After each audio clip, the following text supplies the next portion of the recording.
Hey, welcome back everybody. Today on my channel, I'm going to show you how to break in a flat tappet cam the right way. You guys have been asking for this for a long time. I have a bunch of video that I actually put together a while back. And so I'm going to go ahead and walk you through the installation and of Vortec heads and the break-in of a flat tappet cam. I hope you enjoy it. Here we go. Hey, welcome back everybody. This is going to be kind of a follow-up video to the how to get more power out of your small block Chevy video.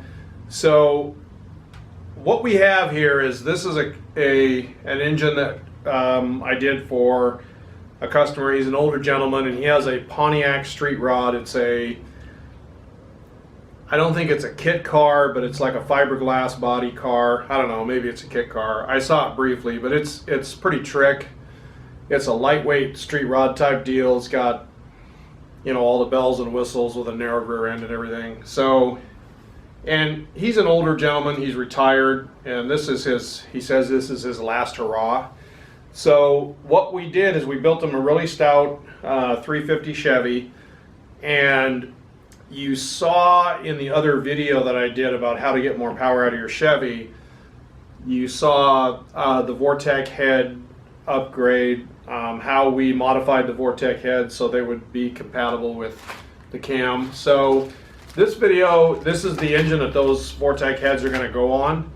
I want to talk to you about the camshaft and the lifters. Now the cam that is in this engine is a competition cams, and it's really not a very radical cam. It's actually pretty ideal for those Vortec heads. It has 490 lift on intake and exhaust, and the duration at 50 is 230, 236. So, and it also has a lobe separation of 110. So it's not going to have a real crazy idle. It might have just a little slight idle, but it's not going to be anything crazy.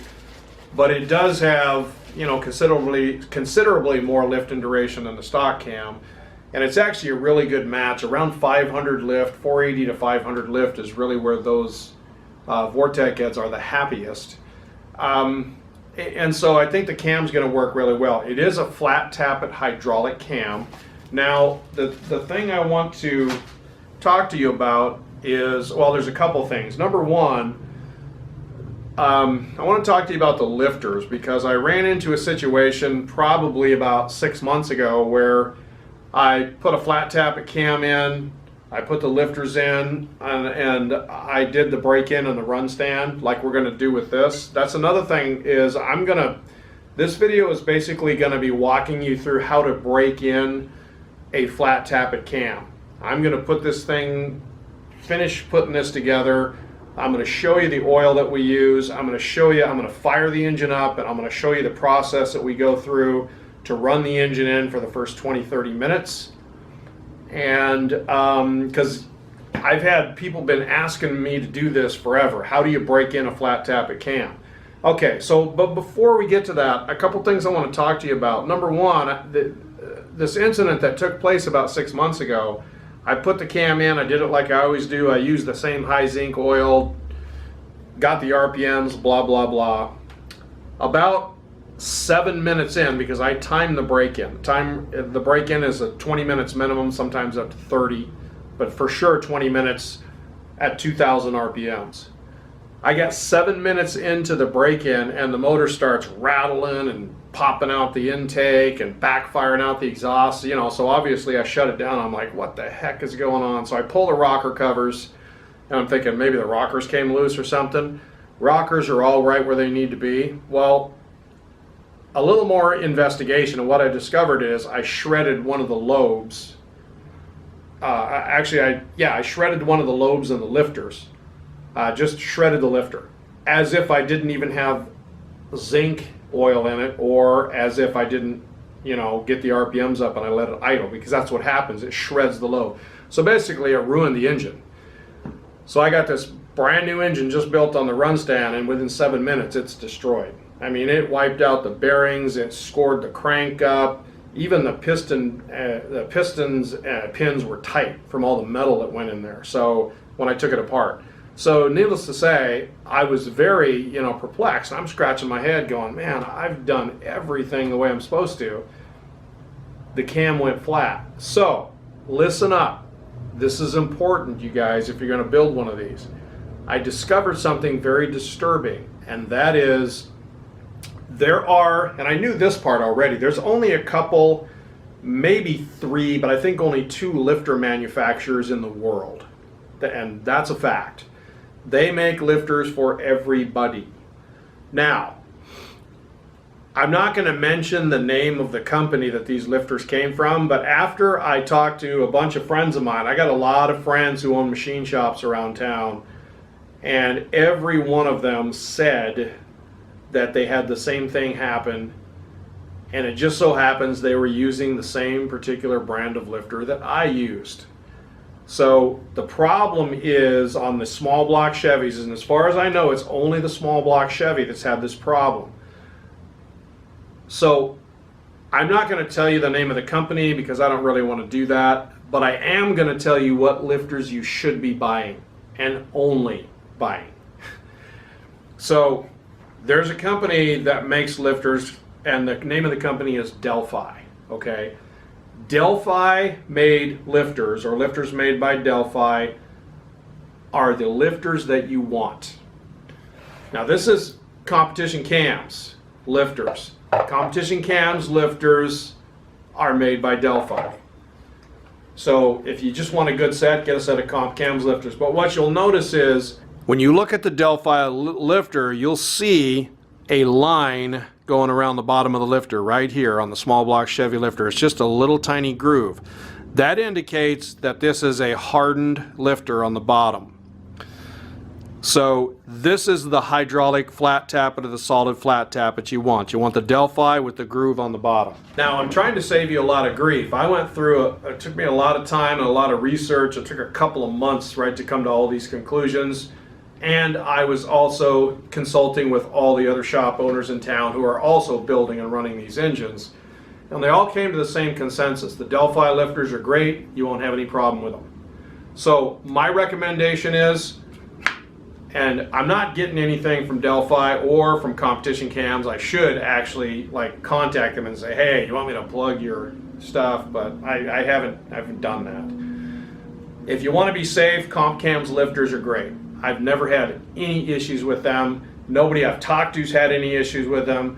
Another cam manufacturer that I would recommend is Howard's. Howard's Cams. I just bought a Big Daddy Rattler for my 427, and I've had several conversations with the guys at Howard's, and they also use the good lifters. So when it comes to lifters, you got to find the right, you got to make sure you get the right stuff. Some of this stuff that's made from these other companies, and it's out of the country, by the way. I'm telling you, don't use those lifters. Delphi is what you want, Comp or Howard. Stick with it. Now, the next thing is what oil to use. Well, there's multiple brands out there.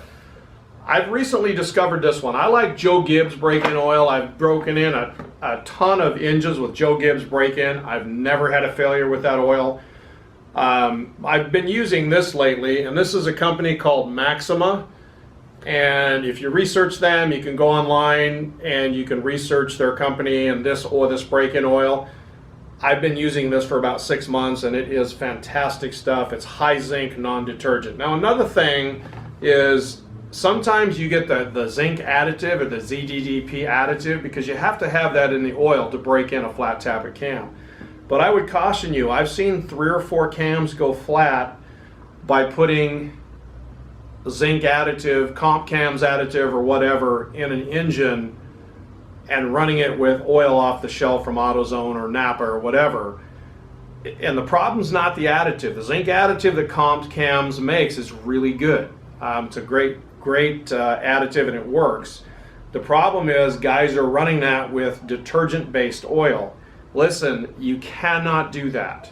You have to have non-detergent oil.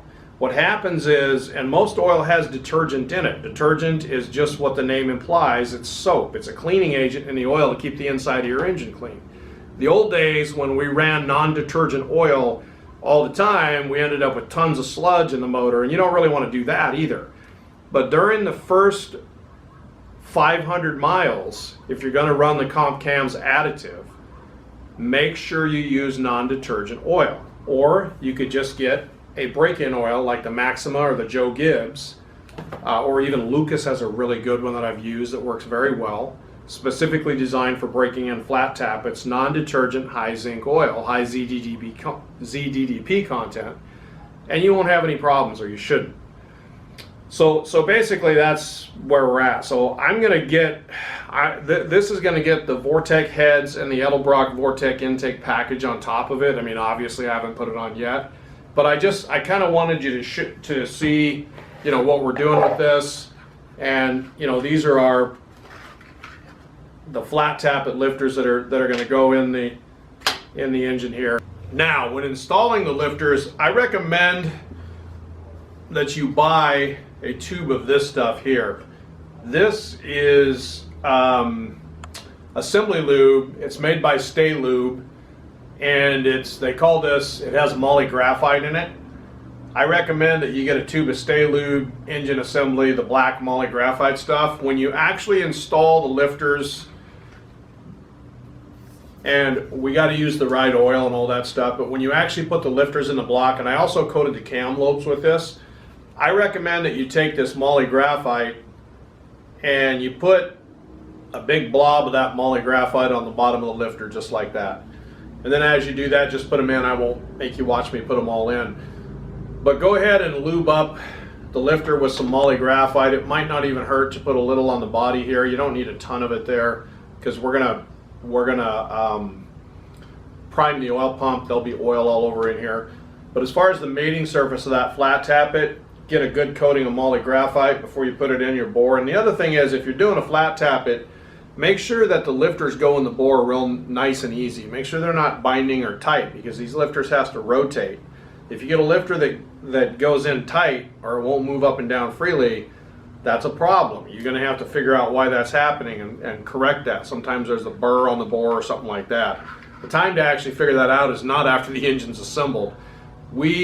I always take a lifter before I even assemble the engine, and I run it through all those bores and make sure there's no burrs. And I do that actually before I final wash the block.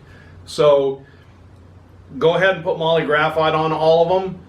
Get your lifters installed. Now make sure if the engine is in this state that you don't turn the engine upside down and dump the lifters out, right?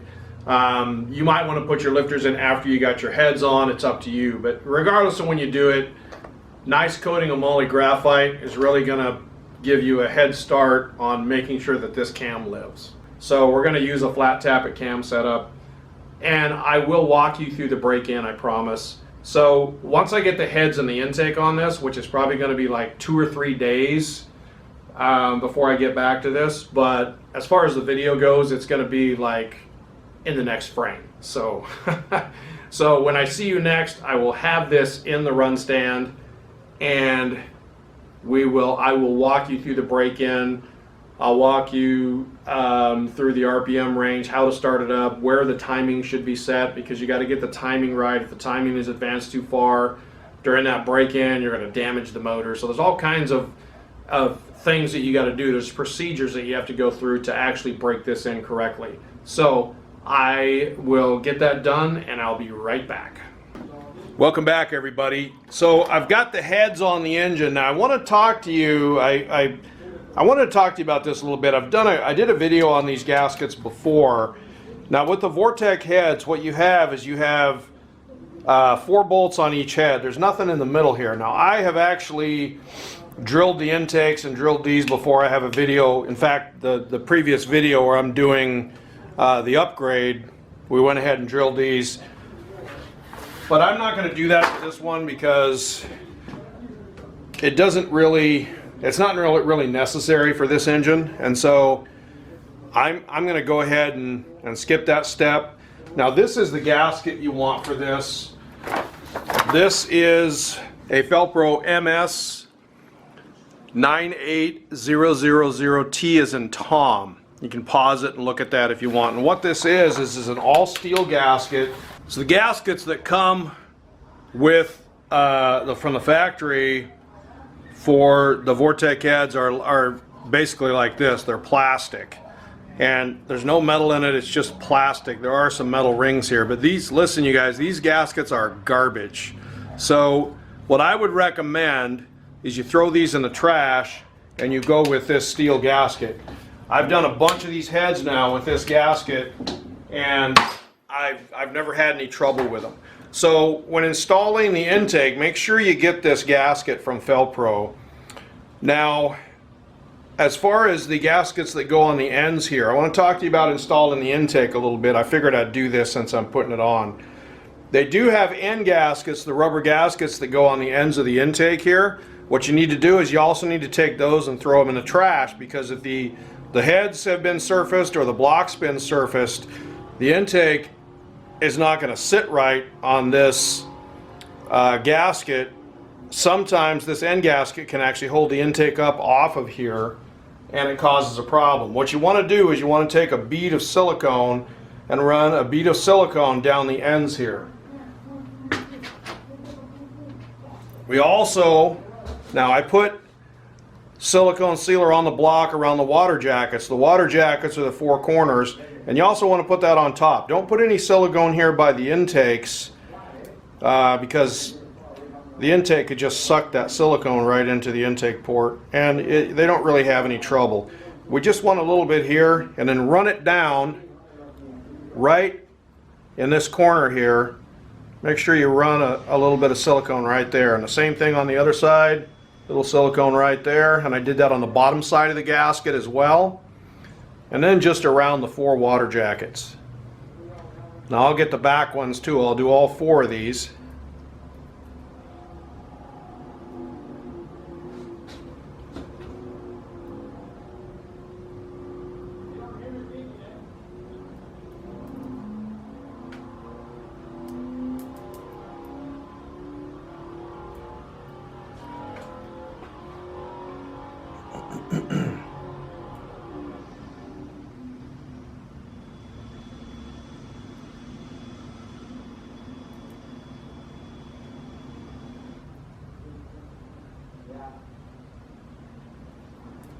Alright, so I've got all four corners with silicone around the water ports, top and bottom of the gasket, and now I'm going to take my silicone and I'm going to run a big thick bead of silicone right here.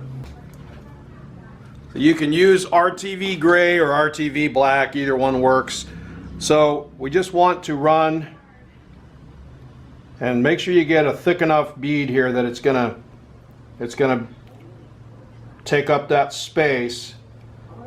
You want that silicone bead about a quarter of an inch high, about a quarter inch tall stream of silicone all the way across. Make sure it goes all the way across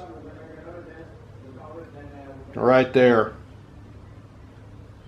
So now we've got plenty of silicone that's going to seal this up, kind of blend it in here. And you're going to do the same thing in the back. I'm going to take our tube of silicone,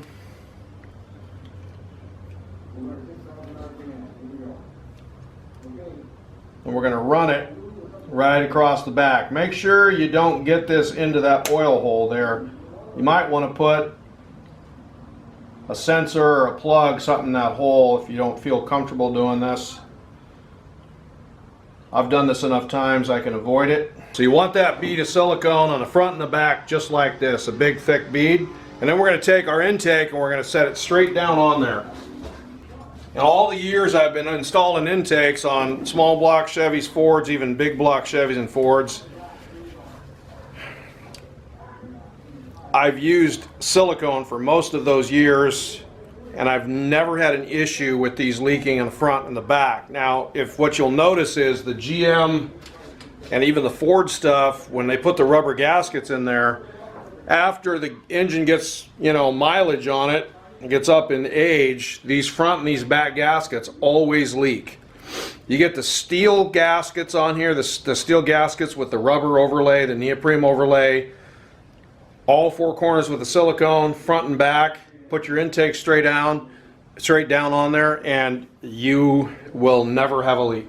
This thing will seal up just like it's supposed to with no problems.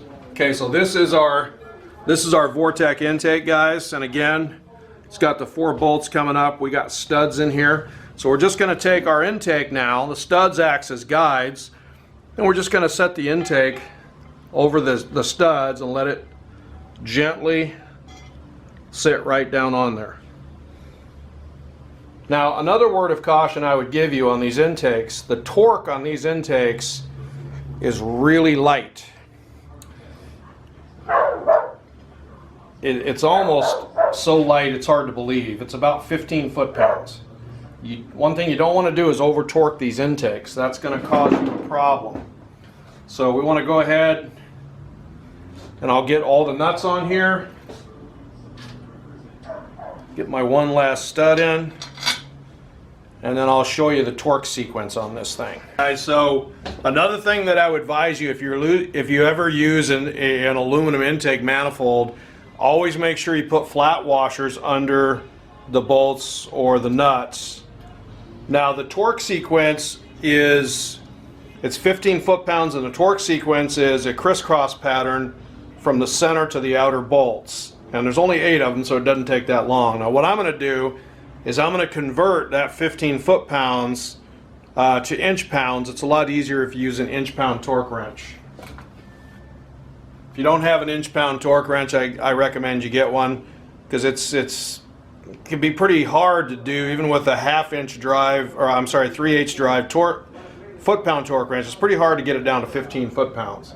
So if we take 15 foot-pounds and we divide or we multiply it by 12, that tells us how many inch-pounds we need. So you just got to go 12 times 15.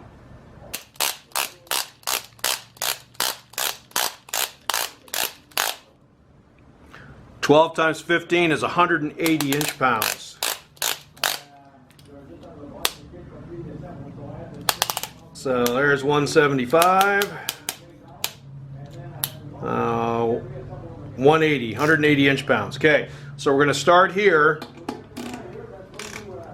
Now what you want to do is run all these down first. I'm not going to go to full torque. I'm going to go in the sequence. So we're going to go in a crisscross pattern from here to here, and then we're going to go from here to here. Okay, so I'm going to go back up here, and I'm just snugging these up yet. I'm not torquing them. Just run them all down. And if you want, you can set this for like 130 inch-pounds and then go to 180. Okay, then we're going to come up here, opposite where we were. It's a crisscross pattern. Now we're going to go back opposite in the back side. And again, I'm not full torque. Come straight across.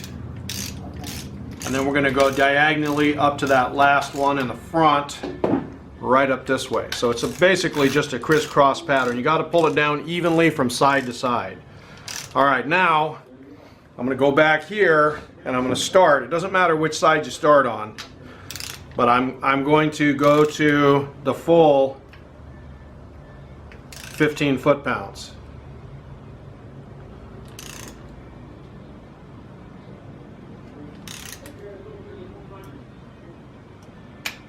Okay, right there. There it is. Now I'm going to go diagonally across back here. And you can see as you pull this, start pulling these down, you can see that silicone start to squish out of the front and the back. That's what you want. You want that gap completely covered. Okay, there we go. Now I'm going to go straight across to this side, and then we'll go diagonally back up to that side.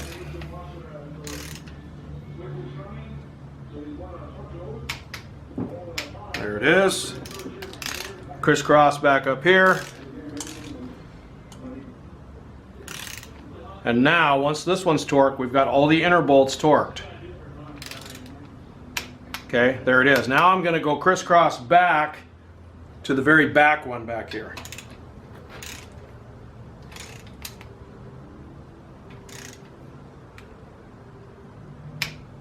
I'm going to go straight up on this side.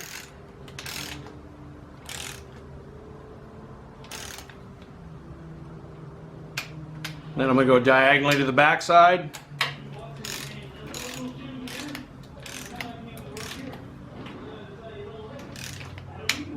it is, and straight up to the last one in the front.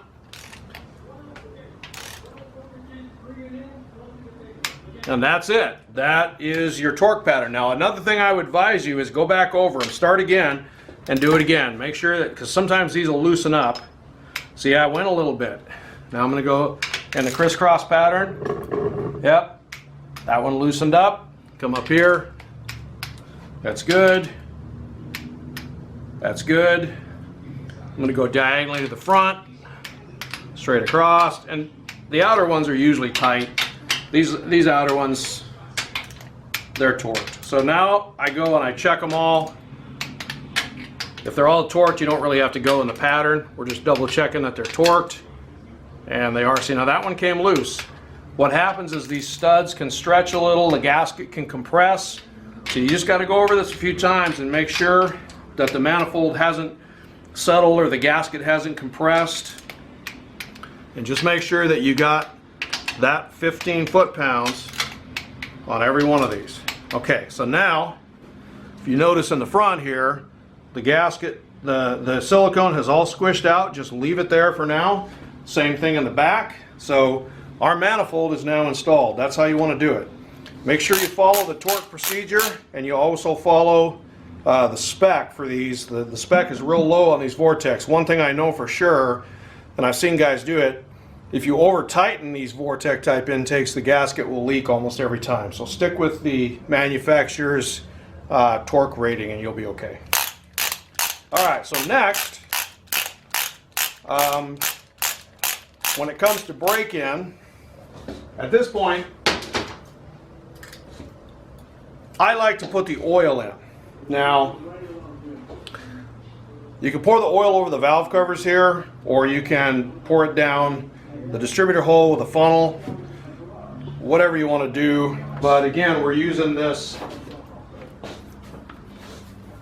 Maxima break-in oil, the high zinc non-detergent break-in oil. So I'm going to go ahead, I'll get a funnel on here and get the oil in it. I've got the oil drain plug in, and then I'm going to show you how to prime the oil pump. Priming the oil pump is something that needs to be done before it's run. I can do it in the run stand, or I can do it on the stand, it doesn't matter. So that'll probably be the next thing. I do have to adjust the rockers yet, but I've got other videos on that, so I'm not going to do that on camera. But that is intake manifold installation. You follow those instructions and do it that way, and you shouldn't have any trouble with this thing leaking. So I'll get the rockers adjusted and I'll be back. Also, you guys, another thing that I would recommend here is, now I had a couple guys comment and they said, what the heck are you, why aren't you running roller rockers? If you're below 500 lift on these heads, roller rockers really are kind of a waste of money, especially with a cam that tops out around 5,000 RPMs. Engine Master did a really good test with roller rockers, and they wanted to know what was better, roller rockers or stock rockers, or what the difference was. 5,000 RPMs or less, which is what this motor is going to be, and 500 lift or less, they came to the determination that roller rockers are just a really expensive, completely useless upgrade. They do nothing. You get no advantage from those whatsoever. But I would recommend that you go with this. This is a poly lock, or a positive lock, and what it does is now the stock Chevy rocker comes with that crimped nut. I think I got one laying here somewhere. This is just a rocker nut that comes on it, and what they do is they crimp this at the top to keep it from backing off. But over time, especially if you adjust them a couple times, they lose their ability to self-lock, and these have a tendency to back off. They're just not near as good. The positive lock, or the poly lock, it has a little set screw right there that goes in, it screws in, and this is a chromoly steel made by Comp Cams. Now some guys, I have used the rocker nuts, some guys don't want to pay for these because they're about 60 bucks for a set of these poly locks, but as far as I'm concerned, it's money well spent. It gives you a better valve adjustment, you assure that you're not going to back off. You just run that down, and then of course when you get into your adjustment, and if you want to see valve adjustment, I'll post the link to my other valve adjustment video, because I do a small block Chevy valve adjustment. I don't want to go through all that again because I've already got that video. But with these locks, you just go through your adjustment process, and once you get this adjusted, put a 1/2-inch wrench on here. Once you get it adjusted, you just run your poly lock down into the center of that, your set screw rather, down into the center of that, and you just lock it in place, and it's a really good valve adjustment. So I'll get these adjusted, and then we'll get we'll do the oil pump prime. So got the rockers adjusted. Now back here where your sending unit goes, I've got a gauge in it, and this gauge, this is actually a really cool gauge. It's a Stewart Warner gauge, and it's actually the first, it's a liquid filled gauge, and it's actually a gauge out of the first street rod I ever had when I was a kid. I kept it. So I just plumbed it here with these fittings into the oil gallery, and that's going to show us if we have oil pressure. This is your oil pump priming tool, and this just goes in and catches the distributor shaft down in there. We're gonna put that on a drill. Time to put the magic in.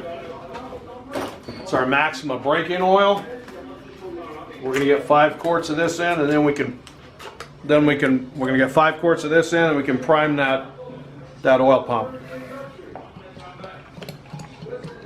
If you don't have the distributor in, you can just go right down the distributor hole with that oil.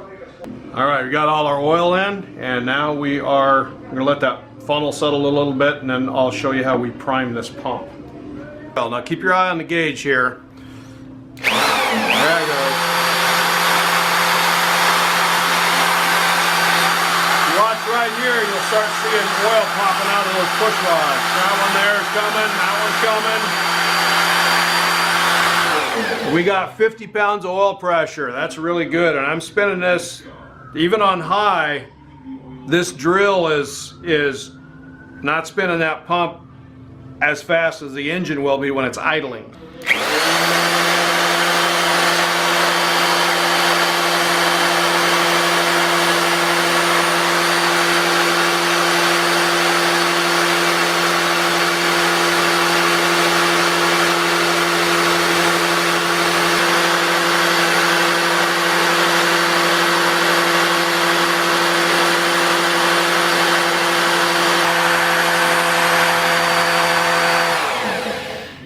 Okay guys, there's 2 minutes, and we've got oil at every single rocker coming up. We got 50 pounds of pressure. We got oil all the way along the other side.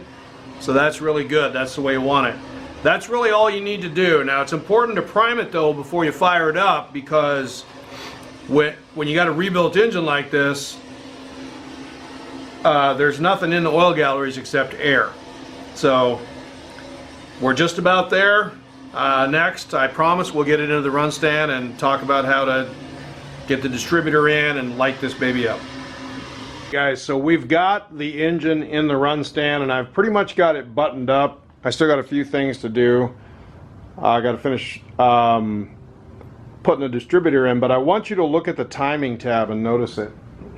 What we're looking at here is that is your timing tab there, and if you look on the front of the balancer, I've got TDC marked. That's that mark up there. So you've got your 0 mark on the tab is down here, and then I've got 10 degrees before top dead center marked.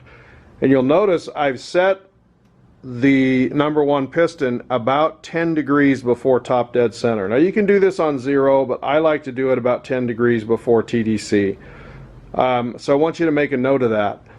So right now my piston is just 10 degrees before top dead center on the power stroke. Now we're going to go back and we're going to look at the distributor, and I'm going to show you how to get that in. Alright, now I know most of you know this already, but I've gotten so many requests for people asking me how to hook this up and how to set this up. I want to talk about it. So this is your distributor.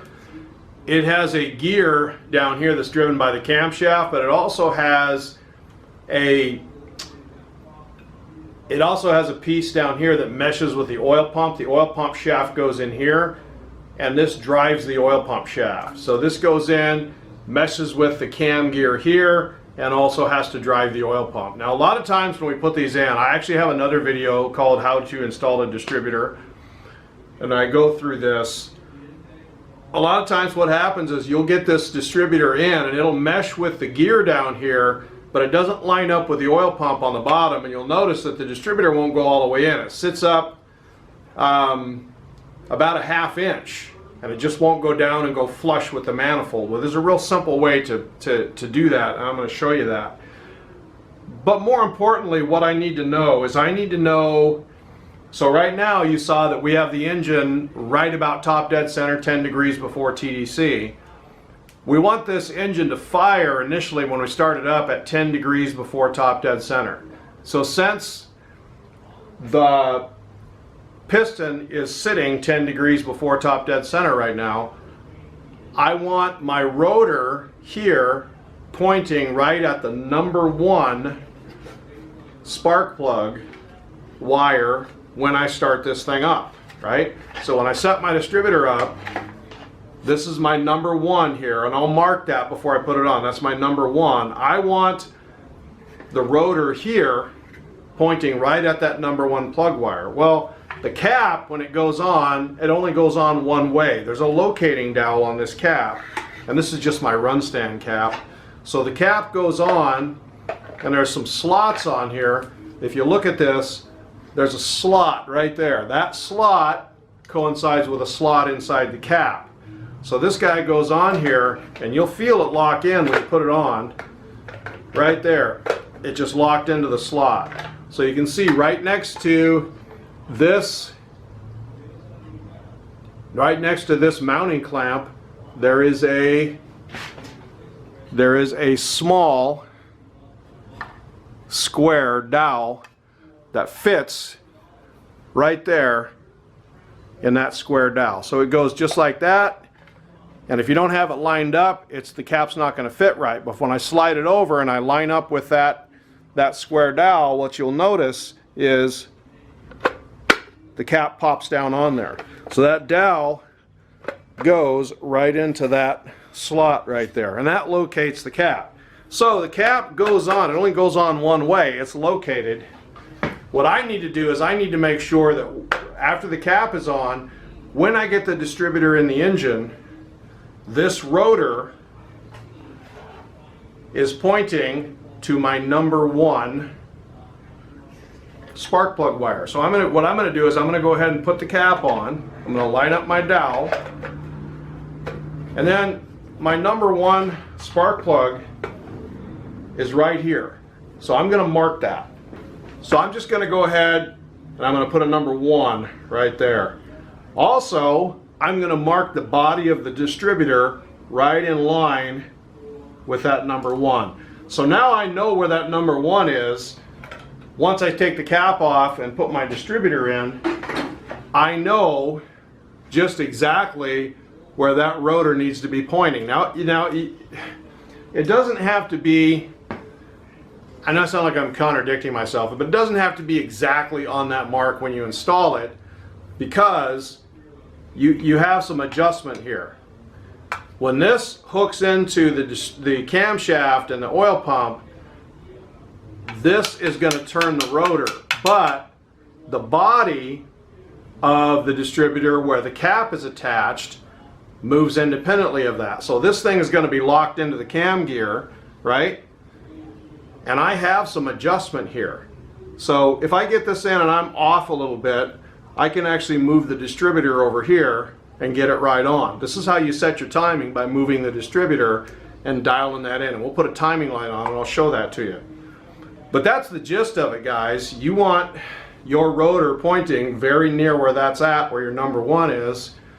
If you do it like that, when your engine is on top dead center compression, now you got to make sure it's on the compression stroke. If it's on the exhaust stroke, your rotor's going to be 180 out.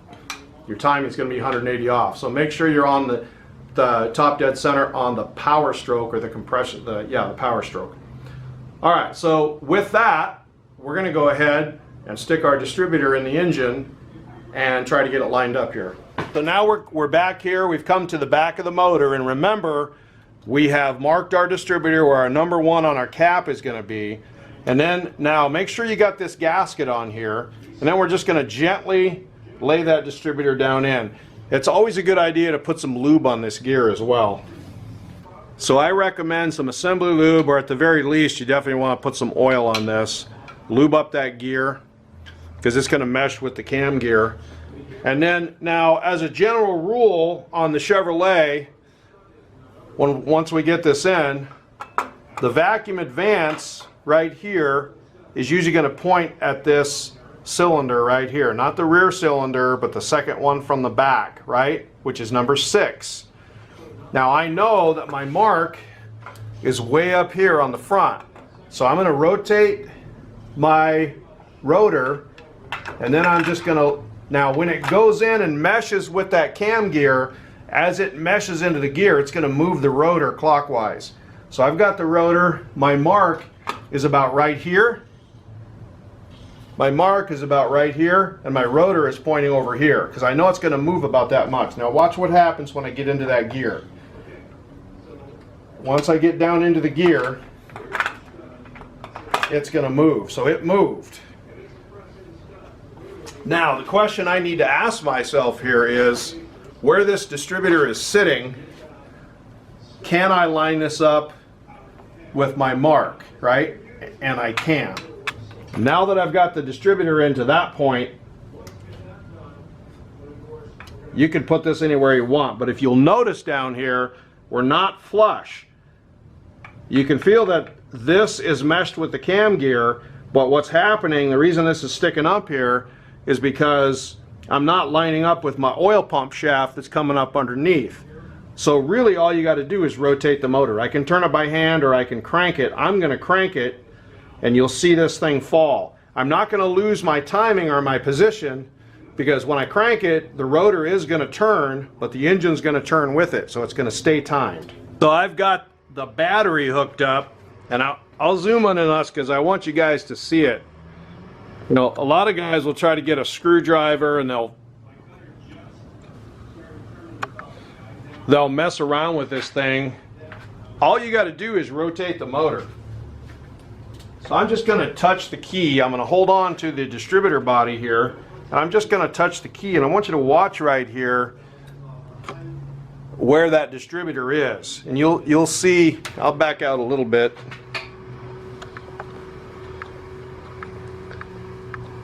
Because I want you to see that the rotor is turning with the engine, but the distributor body is not. It's where it needs to be. So I'm just going to rotate it, and what that's going to do is that's going to allow this to drop into the oil pump. And there it goes. I just touched the key and it dropped right in. And that's really all you got to do. So now that you've got that, you can put your distributor hold down on. We're right where we need to be. We can put our cap on and get ready to fire this thing up. All right, here we go. Okay, I'm going to back this down to 20. So I retarded the distributor a little bit. Get our RPMs here, and we'll see what we got.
guys. So I went through the about 25-minute break-in. I brought the idle down to where it's idling, got everything dialed in, and that's basically it for the break-in. I did the break-in with the mufflers on, but once I got it broke in, I took the mufflers off, and I'll fire the thing up and let you hear it just a little bit at the end of this video, just so you can see what the end result was. So I'll move the camera and we'll fire this baby up.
Alright, so that's it, guys. I hope you enjoyed this. If you have any questions or comments or anything that I might have left out of this about break-in, just ask me below. I'm always checking the comments. So I thank you for watching. I appreciate it. Hope you subscribe and like this video, and I will talk to you very soon, I promise.